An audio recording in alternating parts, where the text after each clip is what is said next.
Welcome to Tenant Screening, how to find the best tenants in 5 easy steps. My name is Nelda Schulte, and my business is called, suspiciously, neldaschulte.com, and it exists to support property investors and do-it-yourself landlords. And so I would like to welcome you to the show, and I'm going to share my screen.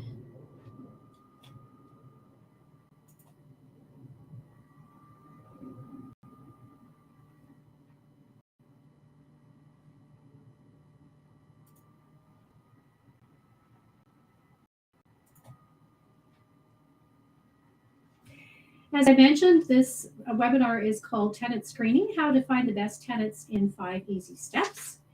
And I would like to thank you for joining me. My name again is Nelda Schulte, and I got into helping people with landlording because back when I was working as a music teacher with a low income and a big student loan, I just didn't think it was possible for me to ever own a house, let alone a rental investment. But I didn't let that stop me. I started attending investment seminars where I learned about house hacking or buying a house and renting out either the downstairs suite or the rooms. And that helped to pay the mortgage. And all of a sudden, a big light bulb went off in my head. And I thought, hey, I think I can figure this out. I can do this. I can afford this. And once I bought the house, I realized that there was a whole lot more to learn than just buying the investment property, that there was also the management of the house and the management of the tenants. And that was something that was a huge, steep learning curve for me. And that's what I want to help people with, because I stepped in a lot of landmines, and I would like to help investors and do-it-yourself landlords bypass those landmines that I stepped in. Because as we know, mistakes in real estate have very serious repercussions. They have legal repercussions, and they are very costly. And I want to help you avoid as many financial, emotional pain points as possible. So if you're wondering what qualifies me to teach this webinar, I've been a property investor for over 18 years with properties in Alberta and BC. And then for 5 years, I co-ran a residential Alberta property management business with my husband, Gil. And I have also worked for the Real Estate Council of Alberta, or RECA, as a writer for the legislated real estate programs for the practice of property management. So I do have a bit of a background in this. I also have a website, which is neldaschulte.com, and you can join and post landlording investment questions. And on my website, not on my website, on my Facebook account. So my Facebook is Real Estate Investment Resource Network. That's my group. And I offer many free resources, and you're welcome to join and ask questions and to be supportive of other people, and they're there to be supportive of you as well. I also offer many free resources, including a free membership area with articles on specific landlording topics, worksheets, and even a free course, and that's on my website, neldaschulte.com. So if you'd like to join, it's free, and you've got tons of resources to help you out in your journey as a real estate investor and landlord. So who is this course for? If you have no experience, or some experience, or lots of experience, you're definitely in the right place. So everyone is welcome. And if you're completely new to being a landlord and you have no idea how to find tenants, this is the right place for you, because this webinar is going to give you lots of really valuable hands-on tips that you can use in your practice, and they'll get you on the right course. And if you have some experience but you weren't necessarily crazy about your results, then this is a good course for you too, because this webinar will help kind of course correct. It'll show you what areas you need to focus on, and it'll help you get back on the right track so that you're getting the results you want.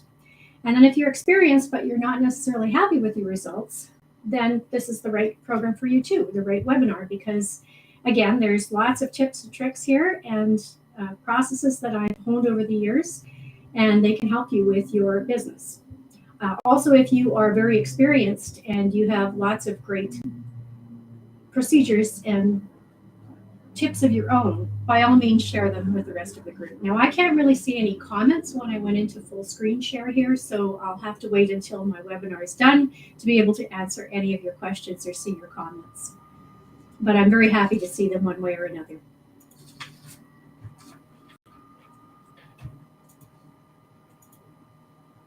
So what are we doing today? Well, I'm going to talk about the 5 steps of my tenant screening process. The first step is advertising. The second step is pre-screening. The third step is the application form. The fourth step is the reference checks. And the fifth step is the credit check. So first I want to talk to you a little bit about a man who called me a few years ago. His name was Paul. That's not his real name. And I used to get calls fairly often when we owned the property management business from people who were frustrated landlords. And Paul was at his wit's end because he bought a house as an investment property. He put $100,000 into it. He created 2 suites, and the tenants upstairs were fine. The tenants downstairs were causing him all kinds of problems, and they were threatening to sue him. And he was really freaked out by the whole thing and very frustrated because they wouldn't leave. And he didn't know how to get rid of them, and he didn't know how he got them in the first place. And it was just really a bad situation for him. So I asked Paul, I said, let's just back up here and just tell me, what you did with your process of what you have. And that'll determine what advice I give you. I said, firstly, do you have an application form or a lease? And he said, no, I don't. And I said, did you run a credit check or run reference checks? And he said, no, I didn't do that. And I said, I'm just curious why you didn't do that. And he said, well, I really didn't want them to think I was a jerk.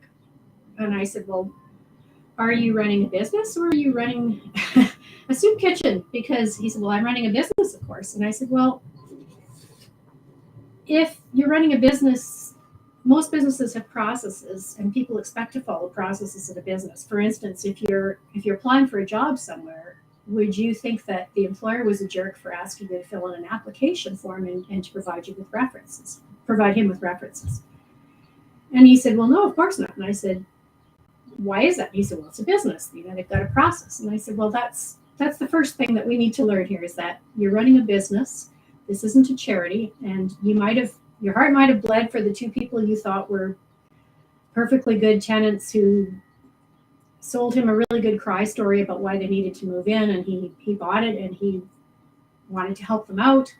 And it went bad for him. And I said, you just have to get yourself into a good screening process.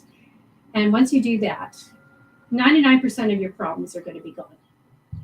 So that's what this event is about. It's how to screen quality tenants.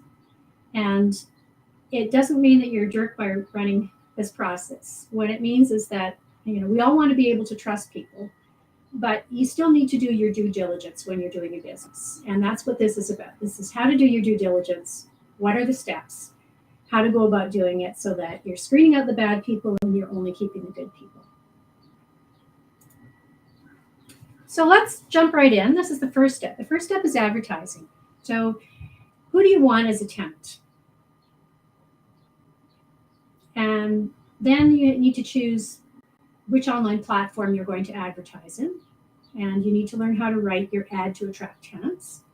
You need to check comparable properties so that you can figure out what good pricing would be for your property. Then you need to post your ad and monitor the results. And then depending on what the results are, then you need to tweak your ad. So we'll go into these steps in a little bit more detail. So the first step is advertising. And the questions I'm asking are, who do you want as a tenant or tenants? And that might sound like kind of a silly question, but really every property in every neighborhood fits a certain niche of tenant. And you need to figure out what those things are so that you know how to write your ad to attract the type of tenant that will work really well for your property and for you as a landlord. So to figure that out, you start by taking a look at your property and the neighborhood and just look around. Is it a starter home for people who are new to Canada? Is it a place where young couples start when they rent their first property? Is it a big place with for a large family in an upscale part of town? Um, you just need to take a look at the property and ask yourself who lives in this neighborhood, who would best live in this house or this condo or apartment. And then you need to take a look at all the amenities that are close by. Is it near a main artery? Is it near a bus stop? Is it near schools, shopping, that kind of stuff? And that'll let you know who fits well in the neighborhood. And then you need to ask yourself how many people you want in your property. And do you want short or long-term tenants? And do you allow pets? And if so, what kind? And then the next step is to choose an online platform or platforms that are well known to tenants who are looking for properties. And then you need to write the ad from the tenant's perspective because you want to attract your ideal tenants. So this ad is kind of an example of a specific niche that we advertised for. And I'm just going to back up a little bit. Why would you want to figure out who you want as a tenant first? And I mean, the main reason is if you've got a bachelor condo that only allows one person and no pets. Obviously, if a family of 10 people call you and they want to move into the condo, I mean, they might be perfectly comfortable living in a very small space, but if your condo only allows one person and no pets, you obviously can't have a big family living there. If you have a big 5-bedroom property with 4 bathrooms and a fenced yard, obviously that's a place that's going to cater more towards families and probably pets because it's got a fenced yard. So this ad, A Beautiful Place an Empty Nester Can Call Home, was written for a townhouse in a seniors complex. So it's a legal senior complex. And the title of the ad appeals to seniors. Plus, and I don't know if you could speed read, but there's mention throughout the ad of ease of access to amenities because probably within about a block there was a doctor's office, an optometry clinic, there was shopping, absolutely everything a person would need with either within a block or walking distance or a very short drive. The landscaping and green space was also a really nice feature. A lot of seniors don't work full time or they don't work at all, and they like to have something really nice to look at. And this was a really lovely area. So this ad was written to attract seniors because it was a seniors only complex. And that's exactly who ended up renting the property. This ad, furnished or unfurnished, 3-bedroom, 2.5 bath in beautiful Mackenziestown, was written to be targeted to a small family because Mackenziestown, especially that area, was a townhouse complex, is a really lovely new family-friendly area, and it attracts young professionals. That's what you see in that area. And that's exactly the type of person that this ad attracted, and we ended up renting it to a family of 4 who were perfectly thrilled to be living in that area. Now, word of warning, if you write your ad saying that you don't take any spaghetti monsters, it could potentially get you into hot water. Not because there's a real spaghetti monster in the world that you're discriminating against, but because you have to be careful that your advertising does not exclude anyone based on race, religion, sexual orientation, or any of the grounds specified in the Alberta Human Rights Act. If you would like to take a look at the Alberta Human Rights Act, I'm putting up the website right now, and it is good to read that over. In Alberta, I don't see a lot of people suing landlords about human rights violations from ads. However, in Ontario, it is more common. So you really do need to be careful. So what should you not say? Well, if you say adult building or not suitable for children, then you're excluding children. If you say must have working income or must provide proof of employment, then you are excluding people who are not employed. If you say seeking mature couple, you're excluding anyone who isn't senior. If you're saying ideal for a quiet couple, you're excluding anyone who's not a couple or maybe not quiet. Quiet usually implies children, so then you're excluding children and singles. Suitable for single professional, again, it's exclusive. Perfect for female student, you're excluding males and anyone who isn't a student. Suits mature individual or couple. Again, it's exclusive because you're saying individual or couple, and great for working folks or students. Again, those are terms that are used that sound like they're excluding some people, and so you have to be careful that you don't put those in your ad. Also, saying things such as not soundproof may indicate a bias against families with children, or and also no pets. And this one's a bit of a dicey one because even though you can specify no pets in your property in Alberta,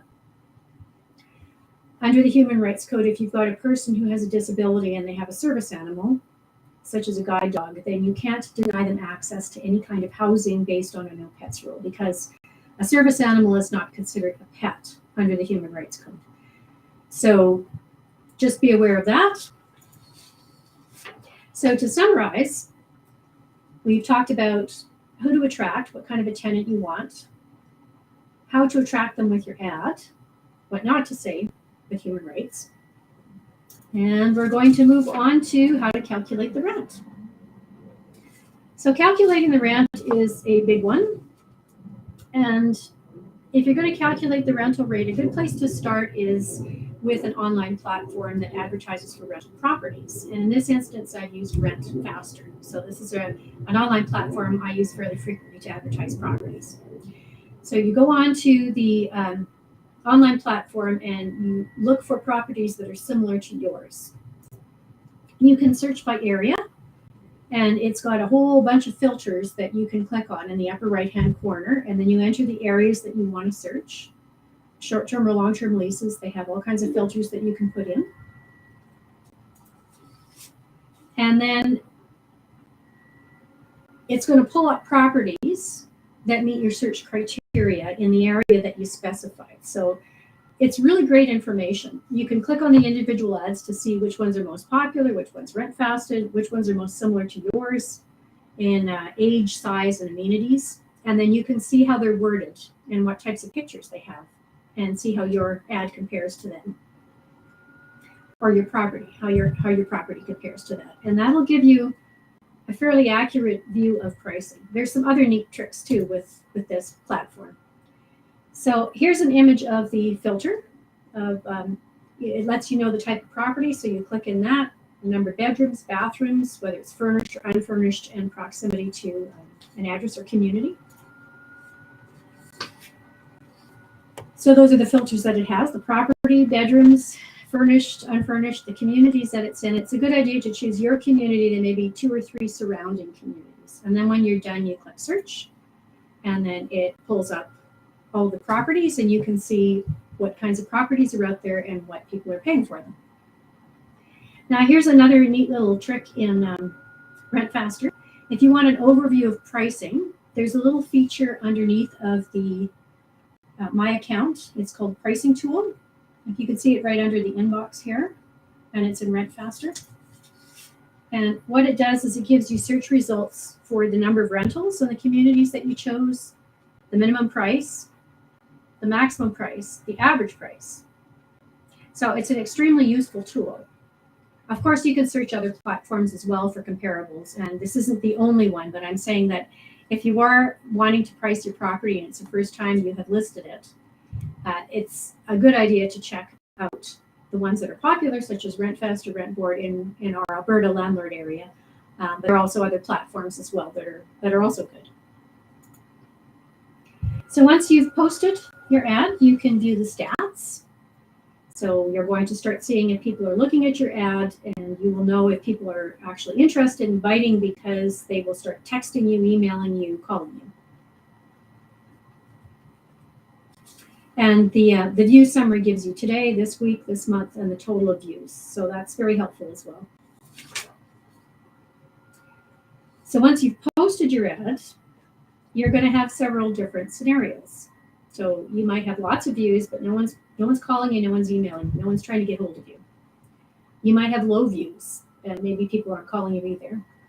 You could have low views and tons of calls. I've seen that as well.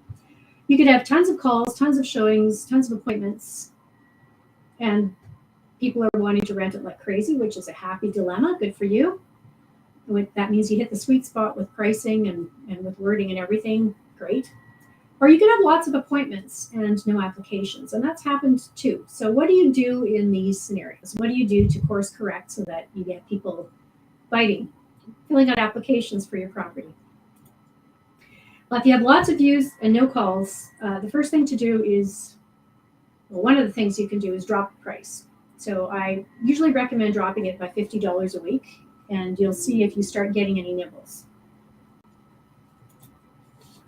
If you're getting tons of calls and showings and appointments, and you've got a lot of application forms, like what happened with a friend of mine, and she's like, I don't know, I just turned my phone off and I'm taking the ad out because I've got 200 calls and I've got five applications and I don't have time to go through all of them. And I said, okay, well, what you can do is raise the price, and that way you end up with fewer people. You have people who can afford a little bit more, so you're getting more money for your property and you don't have to filter through so many applications. And that's a happy dilemma. If you have low views, there are a few things you can do. You can change the main picture of your ad, because sometimes the feature picture that you think is what people will be looking for isn't what tenants look for. For instance, I had a basement suite in our house in Calgary that I was advertising, and I thought that everybody would really be interested in seeing a picture of the kitchen, because the kitchen was brand spanking new. It was huge. It had 3 big windows. It was a beautiful, airy space that people could cook in.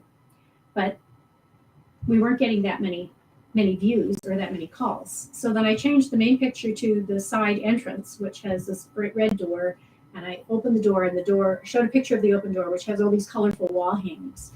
And when I did that, my phone started ringing, and I ended up renting it fairly quickly afterwards. So it was, I think, just the splash of color that differentiated it from all the other ads that were all kind of more, maybe more generic looking.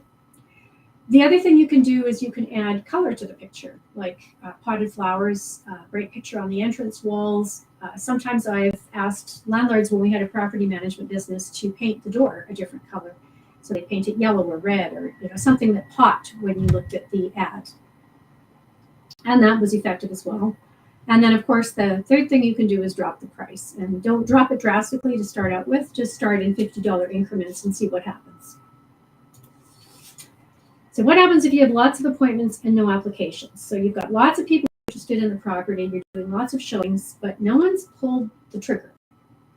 So we had a really nice condo in Eau Claire that had lots of showings, probably 10, 15 a week, but we didn't have any applications. So I started asking the people who were there during the showings. I said, what would make you pull the trigger? What would make you want to rent the property right now? And most of them said something along the lines of, well, we love the area, we love the building, but for the same price, I can get a brand spanking new condo with new appliances, and it's more current looking. So we brought that feedback to the owner of the property, and what she decided to do was change out all the appliances so that they were all new stainless steel. And she also did some painting, and she changed the hardware on the light fixtures and door handles and that sort of thing. And that made a huge difference. The whole place looked much newer, much more current, and it rented within a week after we made those changes.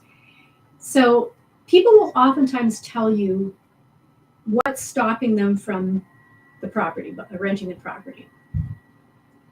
I had a basement unit that I was renting out, and there again, I was having trouble renting it, and I wasn't showing it. I had a property manager showing it, and the property manager said, well, the comments that are coming back are it's kind of a cold place. Temperature-wise, it was cold. And it's a little small for a 2-bedroom. So we changed the ad to be a 1-bedroom plus den. And then I made sure that the property manager came in an hour before and cranked the heat up so that people could feel nice and warm when they came in. And that made the difference. That got the suite rented. So the potential tenants who are coming for the showings are a really good source of information. And you can ask them and they'll tell you. They're usually pretty honest. They've got nothing to hide. So depending on what's happening with your results, you can tweak the ad. And I want to mention that advertising results vary from month to month and season to season. Springtime is the best time of the year to be advertising a property. That's when properties rent the quickest. And we had a really, really nice property in a beautiful part of town on the southwest. It was like a 5-bedroom house, and the owner had us rent it in October, November, December. Those were the months that he was leaving. And we said, well, if we could rent it any sooner, that would be helpful because, that's kind of a low season. So we ended up changing the price a few times, and then we finally did get it rented. It took a couple months, but we got it rented. And then it came up for rent again, but this time it came up for rent in the spring. This time we hiked the price up, and we rented it very quickly. We rented it within about a week and a half. So the same property, we charged more. We advertised it in the spring. It rented very quickly. So could be the month, could be the season why your property is or isn't renting quickly. It could be the price, could be the inventory that's on the market too. Where should you advertise? Well, there are lots of places. There's Kijiji. I haven't had a lot of success with Kijiji, but many other people have. Rentboard, which I've mentioned, and Rent Faster are two places I really like. Some people advertise on Facebook Marketplace and have very good success with that. And then there are also rental groups within certain cities. Fort McMurray has a property rental group, as does Airdrie and Calgary. So you can advertise on some of those groups as well. And you can also ask if you've got a landlord-tenant association that, if let's say you move to a new city and you really don't know where people look for properties, you can ask them. You can call whatever their landlord-tenants association. They're usually nonprofits like Calgary Residential Rental Association or Alberta Residential Landlord Association, ARLA. And you can call them and say, where do people look for ads? Or you can ask people who have rented, where do you look for a property when you're looking to rent? And they'll tell you. So between all that information, you'll figure out what is the best platform to rent in for your specific area. So what we've talked about in step one, and there was a lot of stuff we talked about in step one, is who you want to attract as a tenant, how to attract them with your ad, what not to say based on human rights, how to calculate the rental rate by looking through rental platforms, where to advertise, and how to interpret and tweak the results so that you have people renting your property. So back to Paul. Paul's dilemma wasn't permanent. Paul was the fellow who rented out his house because these two girls sang him a real cry story about how they were poor students and they needed somebody to cut them a break, and he gave them a break, and they ended up being the tenants from hell, unfortunately. But I told him, eventually you will get rid of your tenants. You can hire an eviction service if you don't want to deal with it yourself. And then all you need to do is course correct. You just need to put yourself in charge of your own tenant screening process. And that way you will get the tenants that you want. So now we're on step 2 of the screening process. And I'm going to walk you through the process that we utilize with both our personal investment properties and that we use for our former property management business. So this is a pre-screen, and these are questions that I ask people when that someone texts me or they call me and they say they want to book a showing for my property. I don't immediately say yes, because let's say, again, going back to let's say you've got a bachelor condo that you want to rent out, and you've got, and this has happened before, 7 cab drivers who want to sleep in shifts. Well, maybe you don't want 7 people living in your bachelor condo, so obviously those people are not a fit. And if you ask them some questions, you're not going to waste your time and your money driving down to show a property to somebody that really isn't a fit for your property, and you're not wasting their time either. So it's best to ask these pre-screening questions first. So firstly, I ask, how many pets do you have and what weight and breed are they? And notice I say, how many pets do you have? Because if you ask people if they have pets, they frequently say no, because a lot of people have pets that they pet sit, or let's say they were a couple that they split up. They've got a pet living with them, so they don't really consider it their pet, but they still have a pet living with them. So you're more apt to get an honest answer if you ask, how many pets do you have, rather than do you have pets? And a lot of people don't consider pets pets. People will tell me that their dog is their sister or best friend or brother, or whatever. They consider them a family member. Then the second question is, how many people will be occupying this property? Or is this property for you, or is it for somebody else?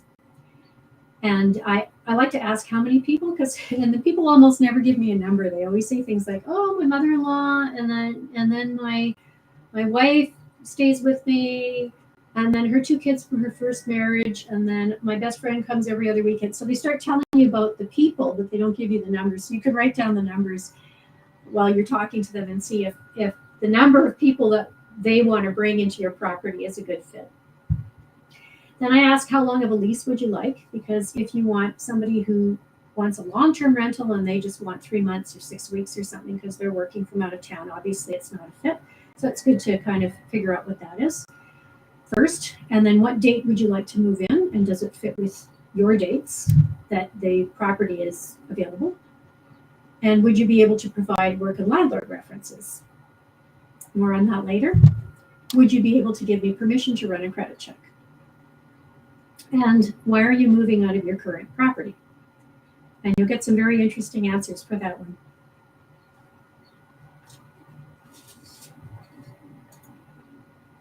So if they've answered all of those questions and they fit with what you're looking for, then the next step is to book them an appointment.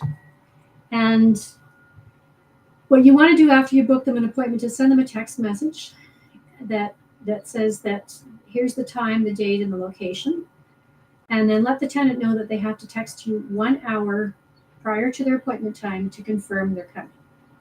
And let them know that if you don't get a text or a phone call, not everyone texts, that you're not coming. And that's going to save you a whole lot of time, because a lot of people will book appointments and they don't bother showing up. So you don't want to waste your time driving down, or waste your property manager's time driving down to show a property that no one had, or someone did not have any intention of showing up for. So that's that for appointment reminders. And then when you're in the actual showing, you want to ask them pretty much the same pre-screening questions that you asked them when you were talking to them over the phone. Just because you want to get them talking, you want to hear what's going on in their life, you want to get a feel for who they are, and you want to see if they can sort of project their lives into your property. And here again, you're checking for consistency of information. So are the answers they're giving you, or are the things they're telling you consistent with what they told you during the pre-screen call when you booked their appointment? Then the next step, step 3, is the application. So you have an application form that should have these points on it: their full legal name, their current address, their current work and personal phone numbers, their date of birth. You need a date of birth and their legal name to run a credit check. 1 to 5 year work history if they have it. 1 to 5 year residence history if they have it. Some people have been homeowners and now they're renting because they're in between places, or they're divorced or whatever. They might not have a rental history, but they will have some kind of a residence history. And then you would like 3 work and 3 landlord references in an ideal world. You can ask for them. And then you have to ask for permission to run a credit check. I always run my own credit checks because it's too easy to fake credit checks. And if you're going to run your own credit checks, you need to have written permission. It needs to be signed and dated. You could put that on the application form, and once they sign and date it, you're good. You also want to ask with the application form to accompany the application for government issued ID with a picture, because you want to verify their identity.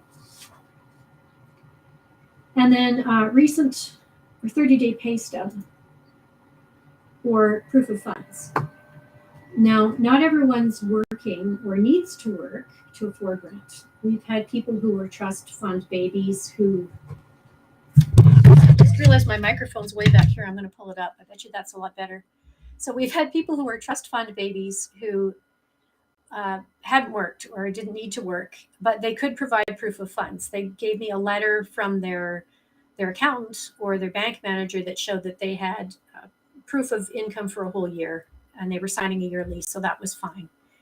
So people will expect to have to provide proof of funds. That's standard procedure on an application form. And if they start kicking up a real fuss, they start putting up a smoke screen and saying, you don't know what you're doing. Why are you asking for this? I'm not buying the property, blah, blah, blah. Let them go. You don't want them. There's usually a reason people make it difficult for you. And it's because there's something they want to hide. So that's what this whole process is trying to do. You're trying to flush out the bad people so that they go away, so that you only have the good people. So a recap of step 3 and 4. We did pre-screening questions. And then once they had checked all the right boxes on your pre-screening questions, and you booked a showing.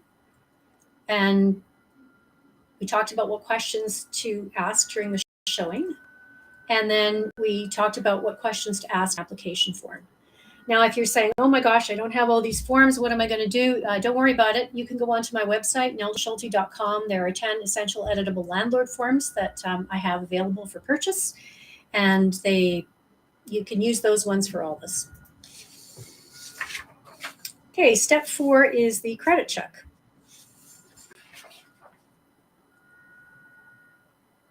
And I have a form for this as well. That's also in my landlord forms.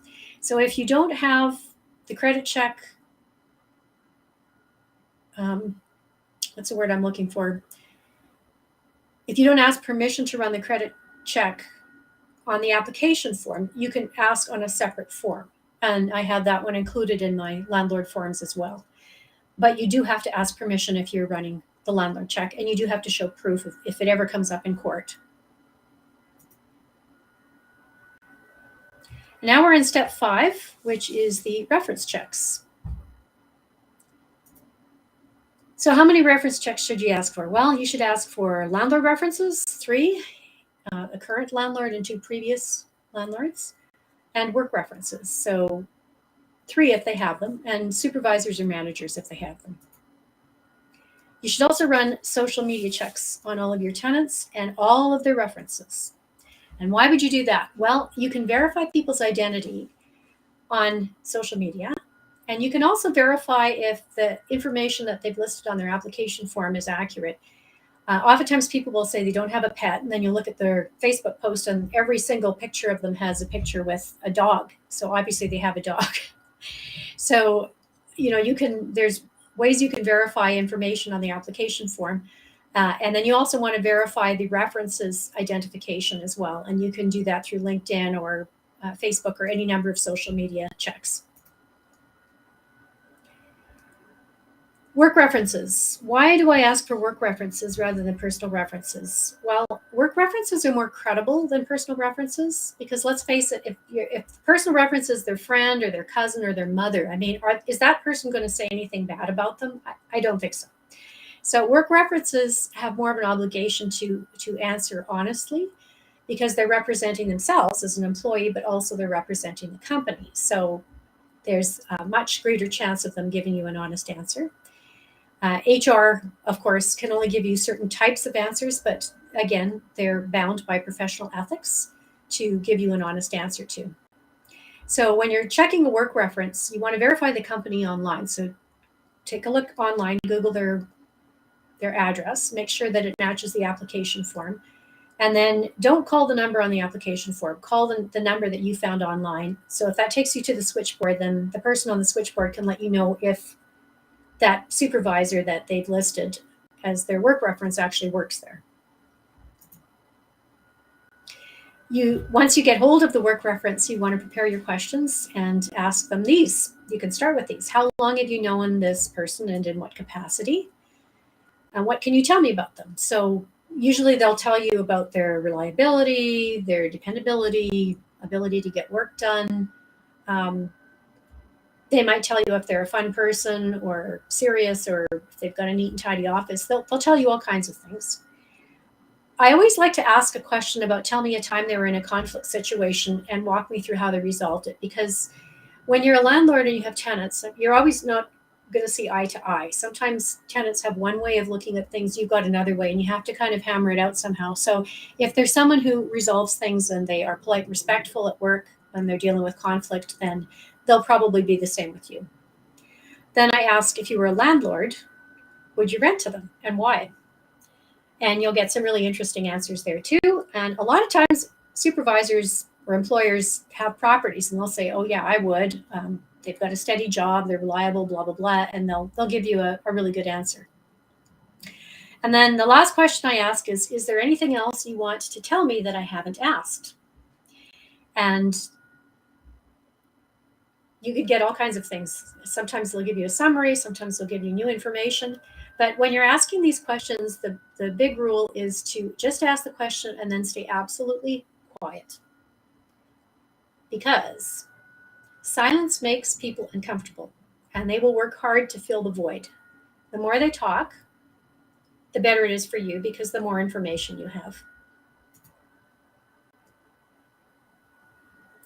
Now we're moving on to landlord references, and same with, you're going to run a Google search on the landlord references as well. Now, if it's a property management company, they're easy to find and it's easy to get hold of somebody and they're used to dealing with references, reference checks. So that's easy peasy.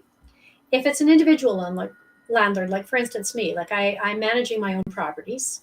And so somebody wouldn't know if I'm an actual landlord or a friend, you know, who's lying. So you can verify, run a social media search on the actual landlord. You can also pretend you're looking for a place to rent and say, let's say the tenant told you they lived in a 1-bedroom condo, you can say, oh, hi, you know, so-and-so told me you have a 1-bedroom condo for rent and I'm interested in renting. And if they say, oh, I don't have a condo for rent, I've never rented a condo, busted. The other thing you can do is you can run a title search on the property. And most of the time this is accurate. So the title search will show you the identity of the person who owns the property. And it's not, I wouldn't say it's 100% accurate because people can transfer titles, or maybe the person who bought it originally had a different last name, got married or remarried and changed their last name. So the name on the title is different than the name of the landlord. So, but these are ways you can use to verify the landlord's identity and to see whether or not it's accurate. And then once you have the landlord on the phone, you can ask all these questions. Can you verify the address of where Jane Tenant rented from you? Now, if they can easily rattle off the address, good. If they're stumbling and they're like, you know, then that's probably a red flag for you. How long did they rent from you? Again, they should easily be able to rattle that answer off if they're a landlord. Did they pay the rent on time every month? Good question.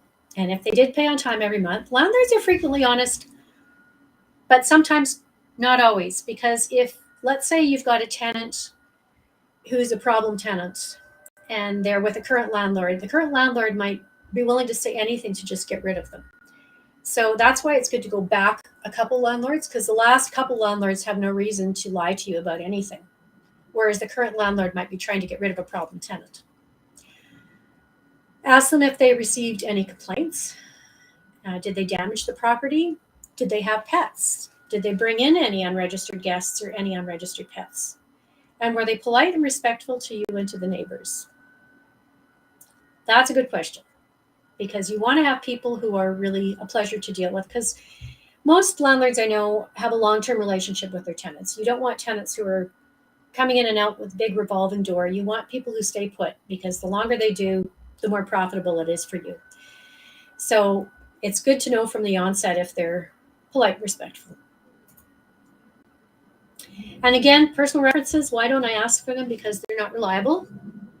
A friend and a family member, parish priest, they're not going to give a bad reference. By the way, if you have questions, I can't see your questions because I'm in full screen mode here, but I will be able to see them at the end. So if you have questions, feel free to ask me at the end, and I'll be happy to answer them. Okay, so what does all the information that you've run tell you about the tenant? You've pre-screened them over the phone. You've met them in person. You've seen how they've acted towards you during the application process. That's very important. Are they willing to jump through the hoops? Are they polite? Are they respectful? Do they follow instructions? Or are they rude? Are they snarky towards you? Because if they're rude, let them go, because this should be them on their best behavior. Now you've seen their credit score. You've talked to their employers. You've talked to their landlords. and you check their social media profiles. So what's your impression of the tenant? Do you want them in your property? Do you want to work with them? It's up to you. Now, I think I need to backtrack a little bit on credit checks. Credit check, most credit check bureaus will tell you that the minimum score you should accept as a landlord, they have FICO scores, so numeric scores that are anywhere from 1 to 1,000. And the minimum credit score to let a tenant in usually is around 600. Or sometimes they give them letter scores as well. So A, B, C, D, E, F. But all of them give a numerical score. So 600 is the minimum, or close to 600 is the minimum. 600 means that they pay their bills on time. They might have a bit of a high debt load, but they pay on time every month. You want to check and see that they're paying their bills on time every month. They don't have any liens, collections. If they have any of those things, those people can come after them. Bankruptcy is a very different animal, because you can have really good people who've paid their bills on time every month for many, many years, and they got off the rails because life happened to them. There was a death of a child, a spouse. Maybe they got very sick and they couldn't work and they didn't have disability insurance. They lost their job. There are any number of things that can happen to people. But you want to see if their bankruptcy's been discharged, and you want to see what they're doing to bring their credit score back on track again. And I will frequently ask people for a letter from their bank manager, letting me know if their account is in good standing and if it's been in good standing for a year or however long the bank manager knows them.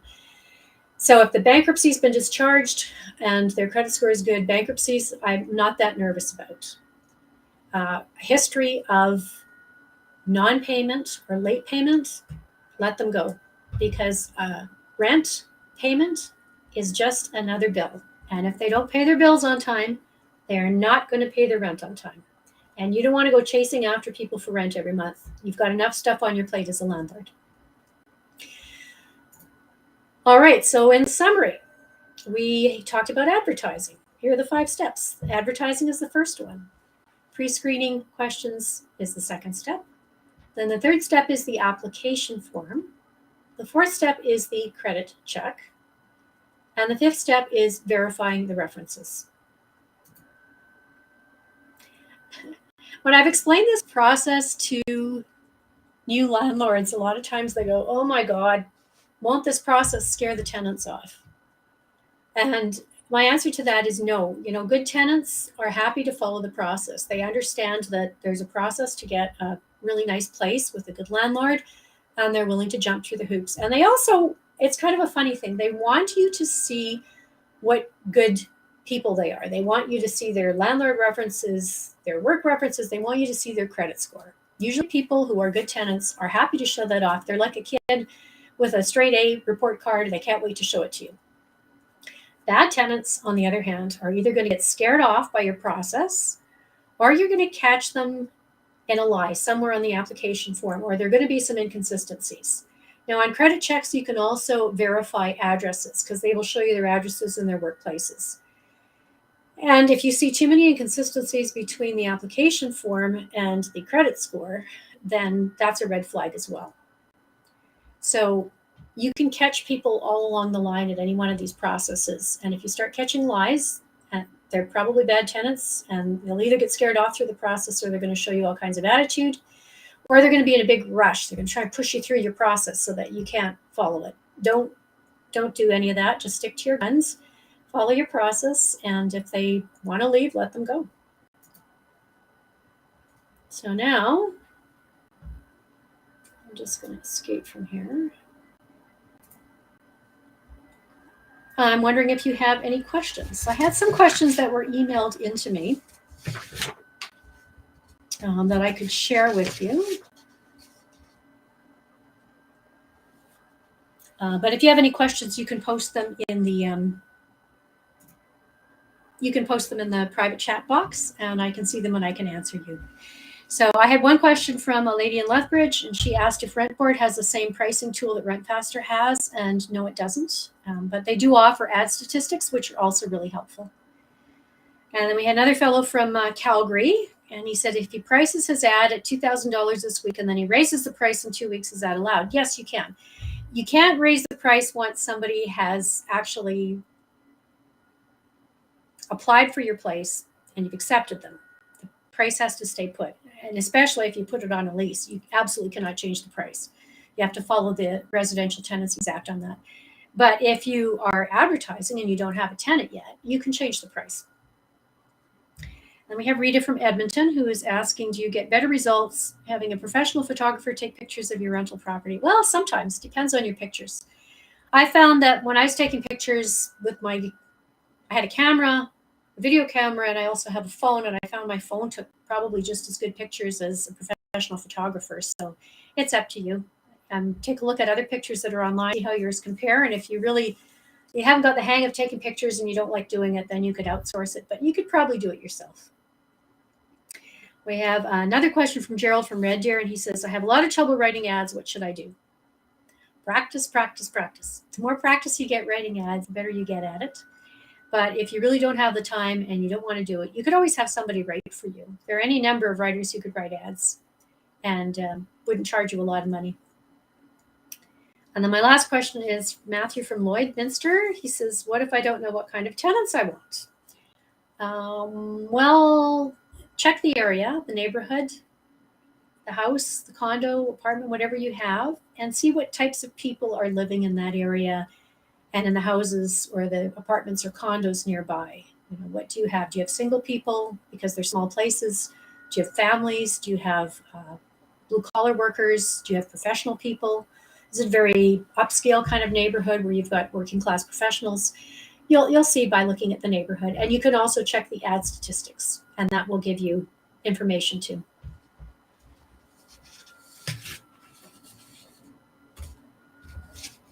I'm going to share my screen one more time.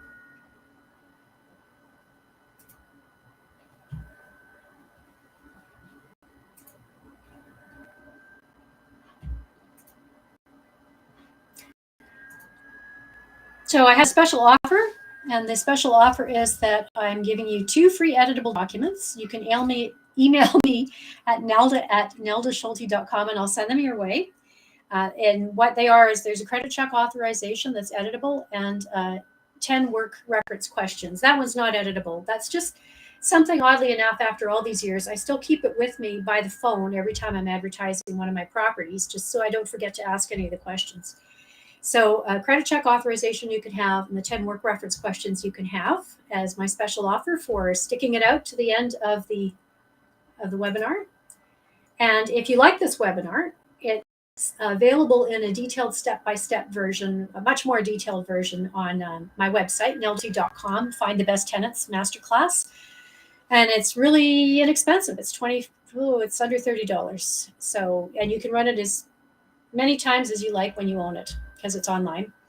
And then I also have 10 essential editable landlord forms. You get a whole package of forms if you're wondering how you can get hold of some of these forms that I've talked about. And they're all available on my website, www.neldaschulte.com.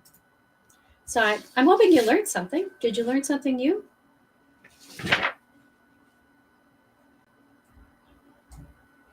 I'll exit here. If you learned something, that's great. If it was a review, that's great. You're doing everything right and good for you. I'm just going to share this again.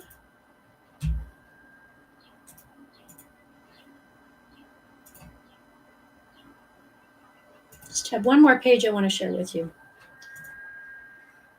If you'd like to receive landlord tips and resources, you can join my membership site, which is free. It's www.neldaschulte.com. And then you just click the green membership button and you're good to go. And I'd like to thank you very much for attending Tenant Screening, How to Find the Best Tenants. And my mantra is helping you achieve profits affordably. And you'll notice that all my courses or any of my forms that I have on my website are all very affordable. And I do interviews with industry experts too every Tuesday night. There's tons of free stuff on my membership site and tons of free stuff on my Facebook group and Twitter. So if you like this, that's great. I hope that I will see you again, and let me know how I can support you in your journey as a landlord, because I am here to support you and to help you move forward profitably and affordably.